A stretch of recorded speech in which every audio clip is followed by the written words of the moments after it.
Hi welcome to Sam lab tricks. ఈరోజు మనం section 5 of Hindu marriage యాక్ట్ని ఎలా ఈజీగా గుర్తుపెట్టుకోవాలో డిస్కస్ చేద్దాం. అంతకన్నా ముందు please subscribe my channel. Let's start the topic. Section 5 conditions for a valid marriage. Condition 1, neither party has spouse living at the time of marriage. అంటే bride and bridegroom marriage అయ్యే టైంకి marital రిలేషన్షిప్స్లో ఉండకూడదు. Second condition, both parties should have sound mind.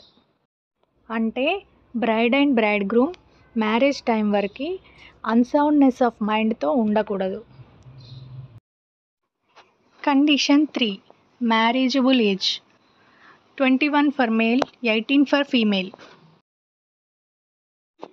అంటే marriage చేసుకోబోయే అబ్బాయికి 21 years, అమ్మాయికి 18 years cross అయి ఉండాలి. Fourth condition is not within the prohibited degrees of relationship.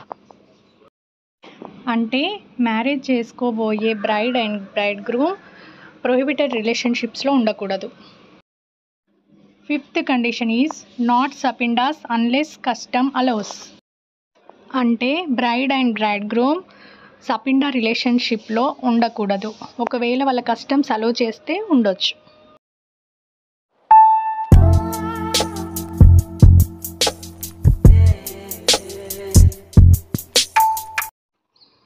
Section 5ని ఈజీగా గుర్తుపెట్టుకోవడానికి ట్రిక్ ఏంటంటే SUAPS.